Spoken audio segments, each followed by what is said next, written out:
Hey, this is Coach Whit. I'm on here behalf of Horn Sports Network, and I'm here with South Gibson County girls basketball coach, Coach Katie Embrey. Coach, how are you doing? I'm doing great. We just got back from Thanksgiving break, so I feel rested and rejuvenated. Sweet. Did y'all have a good Thanksgiving break? We did. I know we'll get into this later. Took the girls down to Preston's old stomping grounds for a couple of days, so that was fun playing a tournament down there. And then we just spent time with friends and family, so it's been good. It's been real good. Sweet. So, start off this interview. We want to go back to last year. You know, we did this interview last year, had a lot of good conversation, and just wanted to recap last year before we go back into this year. And Coach, last year, regular season record was probably not to your expectations, but turned out making a good run. Just give us a little recap of what happened last year, thoughts, feelings, attitudes. So looking at last year, we knew last year was going to be a harder year to begin with when you lose 3 seniors in Ellie Thetford, Lily Baggett, and Alana Seals. And so returning that summer, we had 2 returning starters. We had Hallie Allen, and Faith Reed. 2 weeks into the summer, we lost Faith to a torn ACL. And so we knew she was going to miss the entire season, which now put us where we only had 1 returning starter. And so the first probably, a couple months in the season was us trying to figure out what we can and cannot do, because we had Faith in the summer, we had Ivy in the summer, and so we were playing a certain style that I like to play. It's a run, jump, full court man-to-man. And so losing Faith was a big piece. And then in November, we also lost Ivy to an ACL. And so the 2 kids that make my press and make the press work, we lost them. So there were several different times throughout the year that we had to go to the drawing board and figure out what can we put this team in so that we can have the success that we've had the last 2 years. And when we were very creative. We had to get creative, just because we didn't have the speed and the athleticism that we've had the past couple of years. And so we took a lot of lumps. We finished the season 21-16. Of those 16 losses, several of them were to, outstanding teams. Dyersburg, who went on to win. I think they beat us 4 times. No, we beat them once, actually. They beat us 3 times. And just, we went to White County and played some really tough competition over there. It was just a really hard season. And if you look at the record, you would say, it's not where I want it to be. But that banner probably, I'm not saying it means more to me than the first one, because the first one is the first one. But last year's banner, getting that hung up with the kids that we fought with, and just how creative we had to be as a coaching staff, that one was hard. And it means a lot to me that these kids were so resilient, and they continue to fight the entire season through any type of adversity, any type of punch that they took. They just kept getting back up. And it's a really special group. When you talk about, the Natalie Lewis, who didn't get much playing time in her first 3 years, and who was an integral part, help me out, part to us getting to the state tournament. And then Mary Teague was also a massive piece, and neither one of those kids got to play a bunch their first 3 years. And I always say that those 2 kids could have easily quit and walked away. Mary's a great softball player, but they didn't. They wanted to be a part of the program and the culture, and I am so thankful that we got to walk those highs and lows last year, because it's made us extremely close as a player coach, and to the point that I would call them friends. So I've been around some teams that have, made a run in the playoffs, and been around some really good teams, been around some teams that, didn't look like they were going to playoffs, but they ended up going.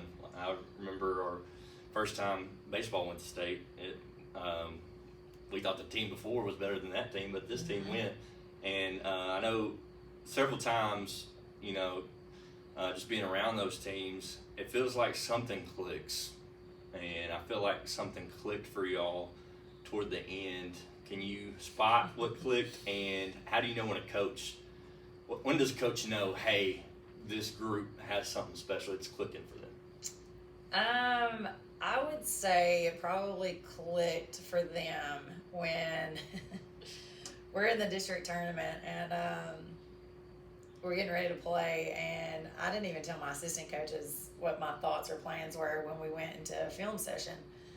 And I basically rolled the dice, but I knew I was rolling the dice with kids like Hallie and Natalie and Mary and Carson. Jade's just kind of happy. She's just kind of happy to be anywhere she's at. So I don't think she really understood the gravity of what I was saying to her. She's just like, whatever. But I basically told them there's 5 teams in the district. We're going to be getting that playoff game to even just get into the district, and we're going to get beat, and we're going to be the first team that I've coached in a long time that can't even get out of the districts. And I remember Hallie looking at me being like, fire in her eyes. Just, if she probably could put hands on me that day, I think she would have. And it was one of those moments that as a coach, like, I either knew I was going to push them too far or push them hopefully in the direction that I thought I could get them to. Not saying it was right, not saying it was wrong, but we've all talked about it and looked back on that. But that was probably the moment, if I brought any of them in here, that they would say was a changing moment for them, because as seniors, they're thinking that coach is, doesn't believe in them, and they're going to be like, you know what, I got enough crap about me that I'm going to show you. And I knew Hallie had that about her because she's very similar to what I am. You're not going to tell me I can't do something. And after that moment, not saying it still was easy, but they really rallied together and came together as a group, almost where they were mad at me. And I was okay with it because I knew what we were fixing to, what I was fixing to get out of them, and what I was hoping I'd be able to get out of them. And that is, I rolled the dice on it. I remember talking to Preston and Heather after. Heather was furious. Oh my gosh, she was so mad at me. But she realized once we talked about it, she goes, oh, yeah, okay. She goes, I'm still not happy with you, but I understand, like, what buttons as a coach can you push or not push. And so challenging them that day was, that was probably the moment that really stands out, that they were like, all right, we're fixing to do this. And then when we played Crockett at Crockett in the region semis, that game really set the tone and the trajectory that, hey, we won this game, now we're fixing to make an even bigger run. We're going to state. Nothing was going to stop us from getting to state after we won the region semi, and we're playing Dyersburg again for the region championship. And I would say the Dyersburg game was probably one of the best games we finished out playing. It was, it came down to the last second shot, and they're a state champion team, and we felt all year that we were kind of limping along just because we kept getting injury after injury after injury. We ended up with 3 ACLs. Addie Dole tore hers in January, and so once they got the confidence of that region semi game with Crockett, and then the region championship game and how well we played in that game, and then the sectional game we played extremely well, all of those moments led up to the first round of the state tournament for Hallie to hit that game-winning shot that is probably will go down for a long time, that people will still talk about as the shot. That video circulated for weeks after, and I just think all these moments played into leading up to that state tournament run, and just those special moments for those seniors. I'd say video credits to Coach Ethan Ellis. He's the one that sent it to me. And that was the most interacted with and most watched video on Horn Sports Network platforms last year. Awesome. It was, the angle was perfect. It was. The time was perfect. Got the scoreboard in the background. Got to sit right behind the student section. Just great video. I think you can hear Ronnie Cox yelling. I think he's in that video yelling. Yeah. Just him and Ellis both. And we were so appreciative of just the fans and the teachers. And we had a really late night game. I think we played at like 9 o'clock. And so when we walked out of the tunnel and you saw just the amount of people that came to support us in that game, it felt like the entire, town of Medina was there with us. In a lot of schools, you don't get that. I know a lot of the representatives around the area or at the state tournament was talking about, we brought the biggest crowd in that first night. And so that's really special to be a part of when you have that kind of support. So going from, last year making another awesome run, and then going to this year, you lose a few seniors, you lose a huge leader of that team, but you also lost some girls that were good at the team aspect of, you know, spreading what it means to be a team, good for the culture and stuff like that. So from this year to last year, how do you mimic that? Because you can't really replace all of what they did. No. So how can you mimic that, and are there some people stepping up in those roles?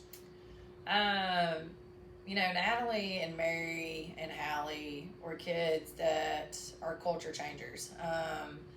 They were the first group that I met when I came here, and they were, you could just tell they were soaking up everything I was telling about how I want a team to be and how we should treat each other and what it should be about. And they really held that standard to their teammates. And so they taught Avi and Faith and Kylie and Carson, like what that really means to, you know, I guess to be a Lady Hornet. Just because we look different, we do things different. And so the four of them in the last probably 3 or 4 months have really stepped up in different ways. Faith she's a hype queen. She is always positive. She's your biggest cheerleader.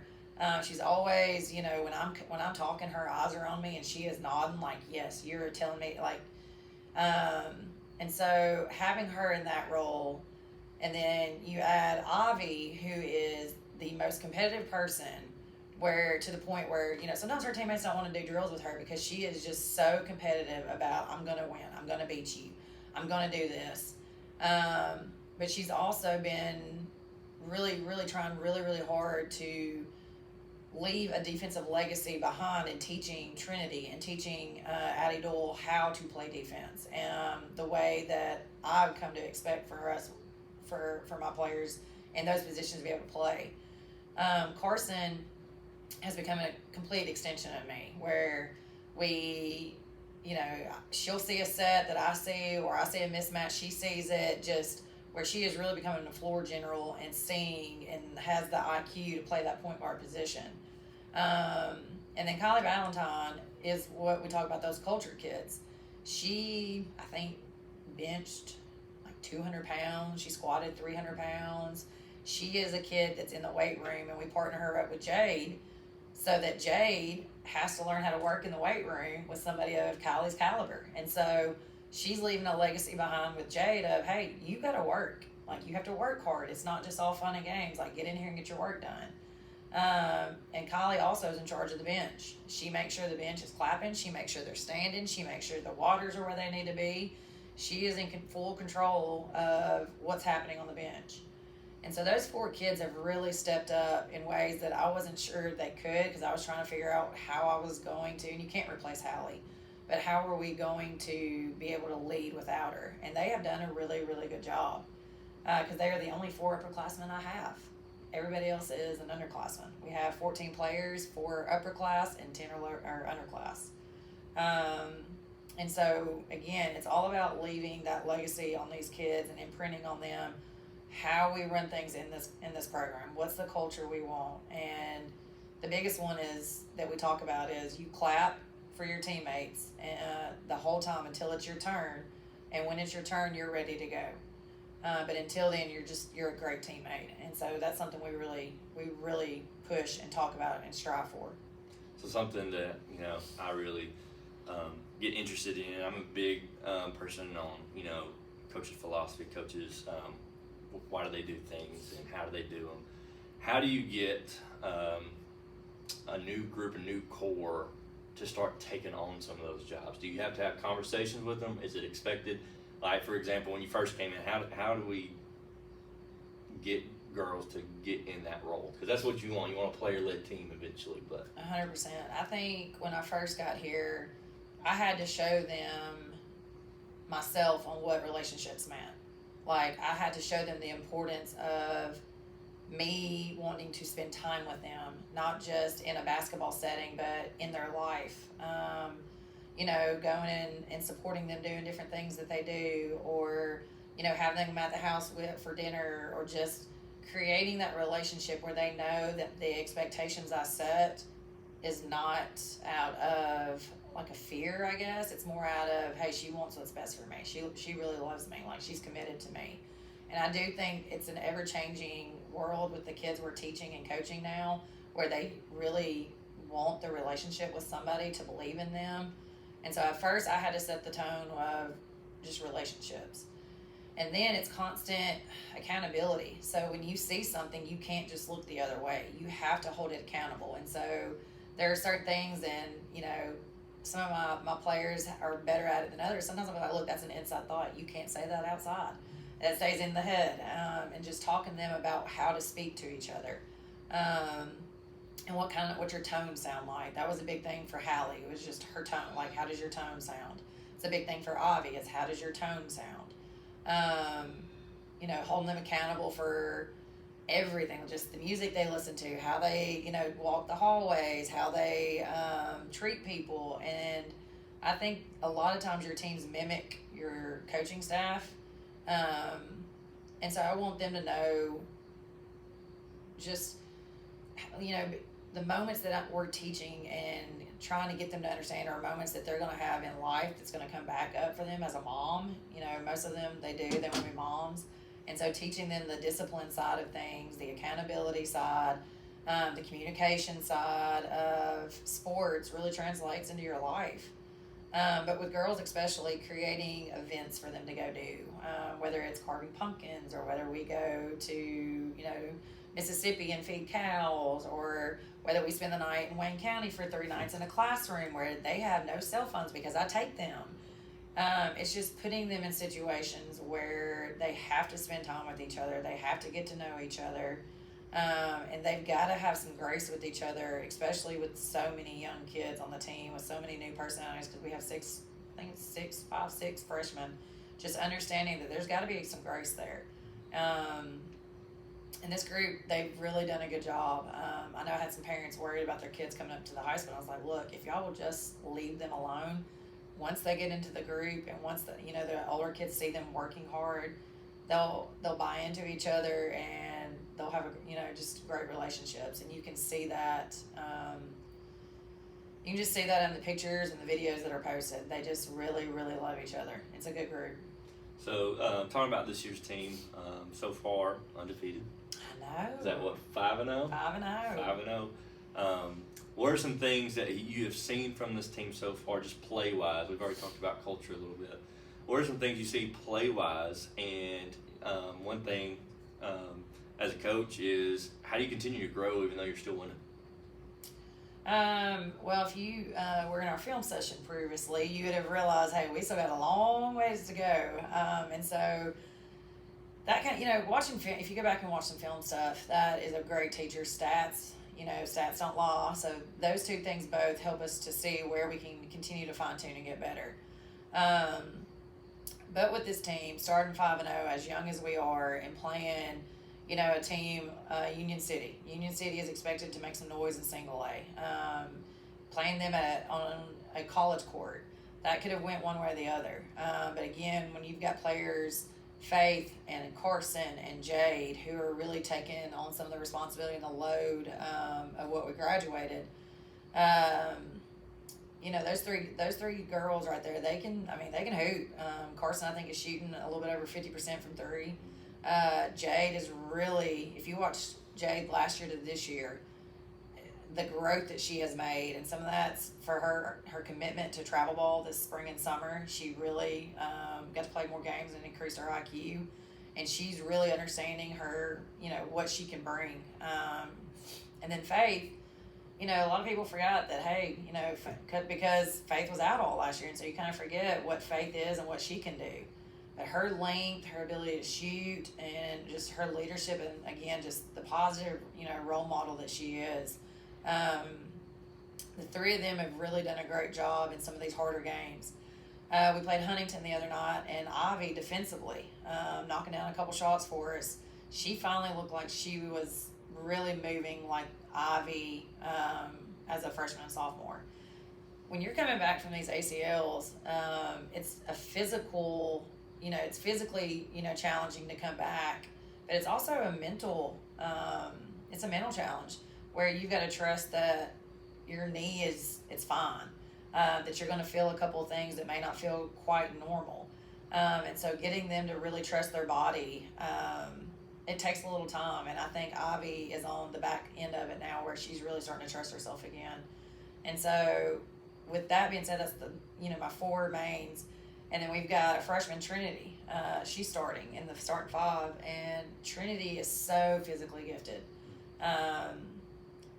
Her ceiling, she's only going to continue to get better and better.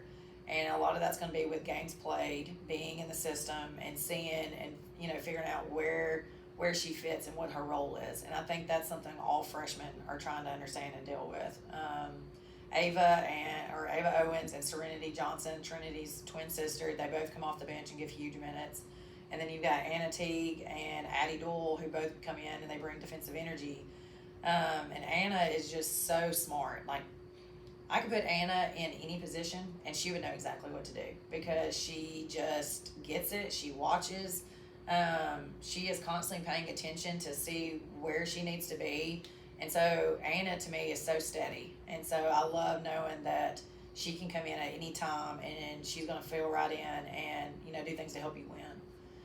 And so that's probably the big 8-9 that we're playing right now. And just, I think this team looks one way now when I say that and we're 5-0. But I think this team will also look completely different in January, February with the experience for these young freshmen. And our schedule's not easy. So they're going to have to grow up kind of quick. I was going to say, how important is it to your team with playing these good teams and also getting young players to play during these big games?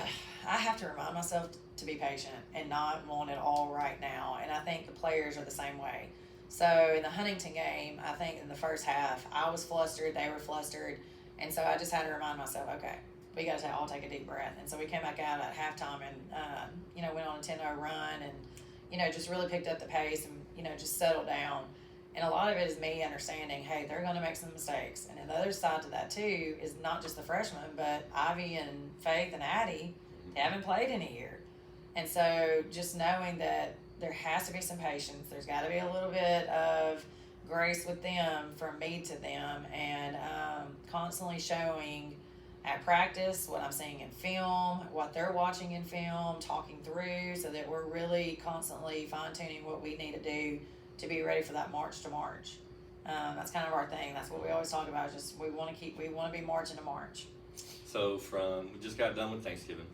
So from now to Christmas break, what does the schedule look like? Whew. So this week we are at Peabody on Tuesday, and then we have senior night here on Friday. And then at that point, we're fixing to roll off some top 10 teams across different levels. We've got Hutchinson, big private school. They're going to be state contender. Then we have Huntington again here. They're going to be a contender for AA. Then we have Westview on Friday here, which is also a contender for AA. And then we're going to go to White County. At White County, we're going to play Oakland, which is a 4A school out of Murfreesboro. And then from there, if we win, we're playing somebody out of like White County. White County is always, they're always in the talks of whether or not they're going to win 3A basketball. And so we could be playing them. We come back from Christmas, we're going to be looking at playing Southside. We haven't played them in probably a year or two. I guess it's been 2 years, I think, since we played Southside. So we'll play them at the Christmas tournament down in Jackson. So, our schedule this month is really going to, test all of us. And it's going to be a battle test month. And so I really, competing is my number one thing. Like, we're going to go out and compete with everything we have. And then just put ourselves in position to the fourth quarter. You look up and where are we as far as can we make one more push to really try to, win the game and make some noise ourselves. So district starts January. So what are some things in this next month that you want to see? You don't have to be super specific. Okay, somebody watches. So in case somebody watches, but what are some things that you want to see your team do from now until Christmas break? I want to see, I'm a defensive coach. I make fun of myself all the time because I like to shoot when I was playing. And people will tease me, well, you didn't play a ton. Yes, I played defense. I love defense. I think defense is just this big motor. And so constantly with us, we play a bunch of different defenses. And so we've really got to, square away a couple of our different defenses in special situations that we've got to get better at. Over Christmas, we run a certain type of like 2-3 zone action that I want to really look at. We ran it last year and it gave some teams some trouble. So I think with this team's speed and length, I think it could be a good counter to what our man-to-man is. Because I don't think you can be one-dimensional on defense, because a team can get in a rhythm, they can pick it apart. And so I think you got to constantly be switching it up and keeping the guard play, on their toes. Are they in this? Are they in this? And I think that will help us moving into district play when you play teams of the caliber of Dyersburg, Crockett, and just that way we can really match up and, keep them guessing on what we're doing.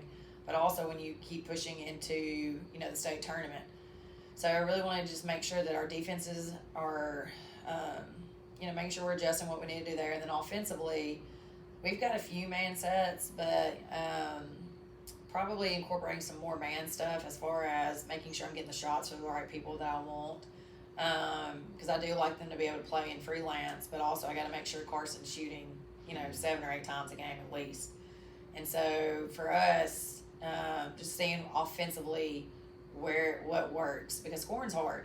People disagree with me, but no, scoring is hard. When you get to the state level, you're playing in the Murphy Center, the bright lights are on, scoring is hard. And so just making sure we are making the right reads so that we can find the easy scoring, making the right pass, making the right basketball plays.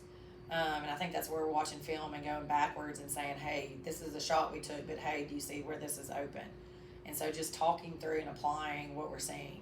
I don't know if that really answers your question, but defensively, making sure we're tight on some different, things that we're doing, and then offensively, just making sure we're doing some, making sure we're getting the right people the shots that we want. And just to recap on why these games and these difficult schedules are so important, district-wise, Dyer County went to state 2 years ago. Yep. Dyersburg won state last year and didn't lose a ton. And then we've been to state a couple of times the last few years, and Crockett's no slouch either. That's a big rivalry game. And so, big rivalry game. It's all in good fun. Student sections are pretty good those nights. Crowd gets into it those nights. Look, we had one home game so far, and the student section that night in that home game, our side of the gym they were rowdy. Yeah. That was a new experience for us, and I know having success back-to-back years kind of does that, but that was fun having that first experience for these young kids. To say, oh, man, that's a big crowd, and it was a big crowd that first night. So I'm excited to get some home games again.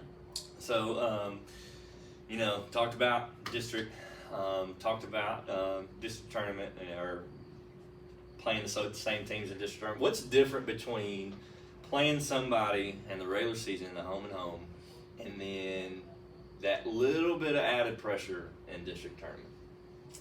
Well, at that point, you've seen each other both times. And so most of the coach, we have really good coaches in our district. They're scouting, they're studying, they're watching what you do.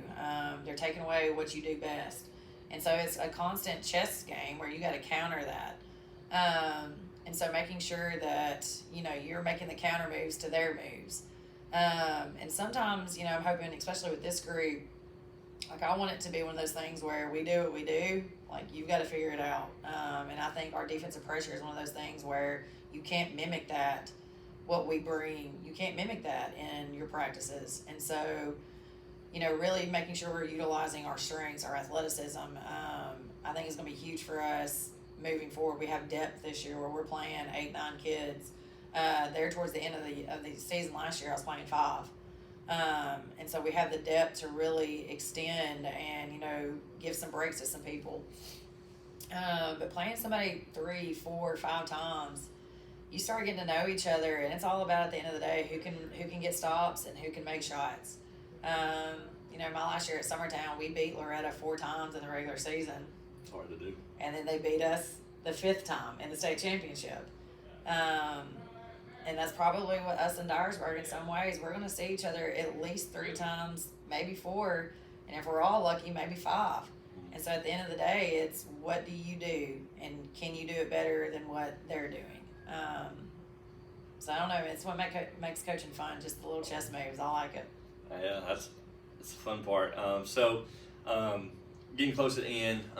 So one thing that we'll get we talked about community earlier. What does this community mean to this program?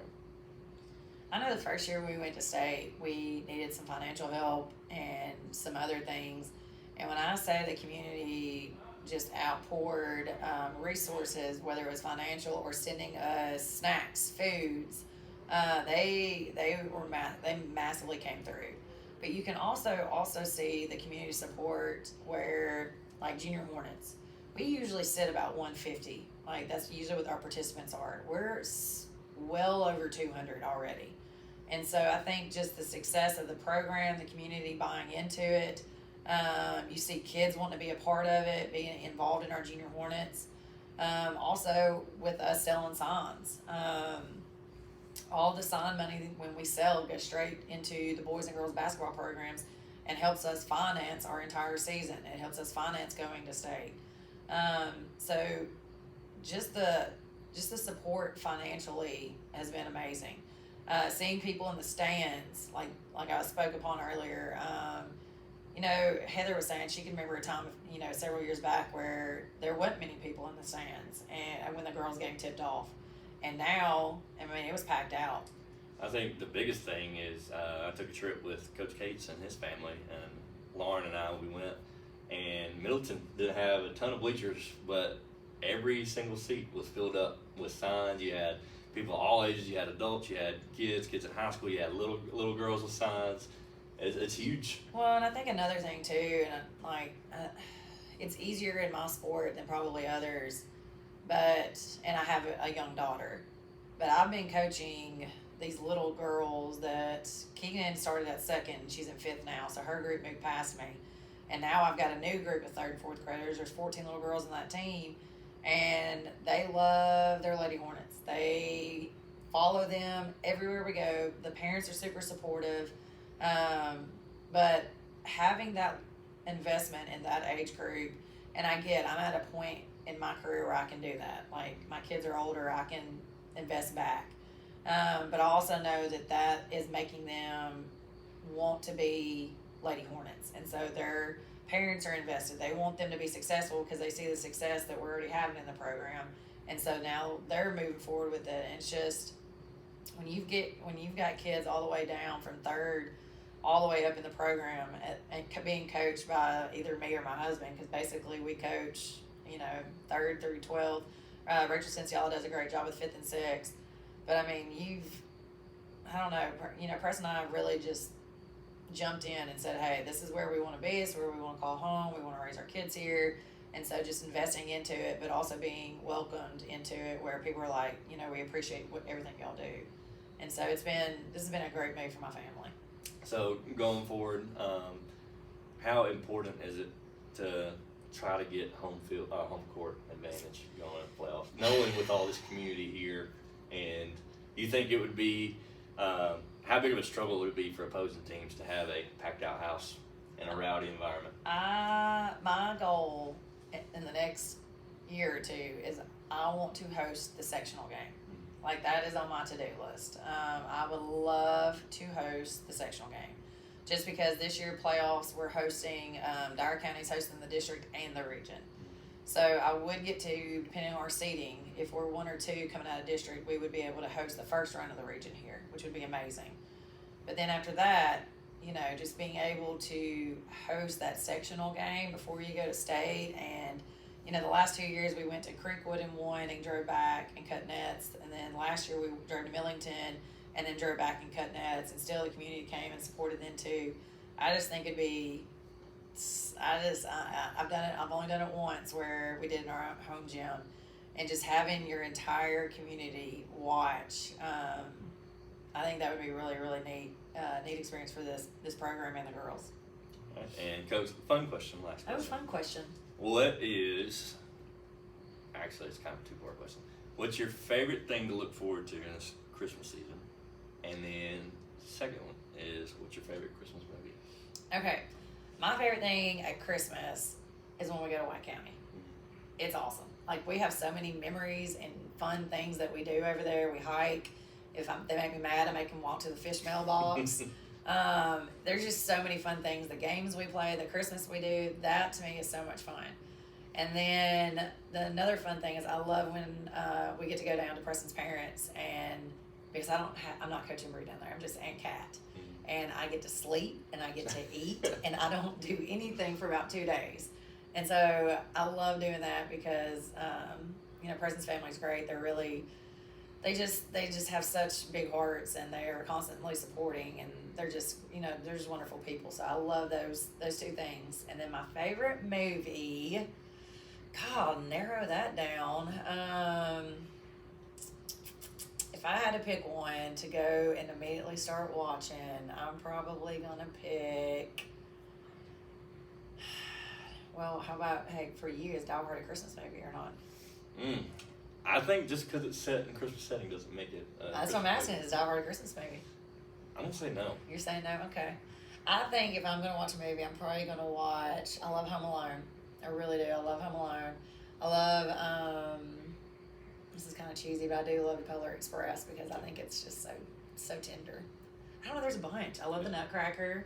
We watched How the Grinch Stole Christmas. I love How the Grinch Stole Christmas. We saw a Grinch driving around town yesterday. Have y'all seen him? I have not. My wife saw one Grinch at Old Navy the other day. So. I'm enjoying seeing the different Grinches out and about. But you're right. That's a good one. Do you like the real life one with Jim Carrey? Because it's my favorite. Yes. Not the cartoon? I like the cartoon, but you can't beat the live one. Yeah, Jim Carrey's my favorite. So, well, cool. All right. Well, thank you, Coach. Appreciate it. Appreciate y'all tuning in.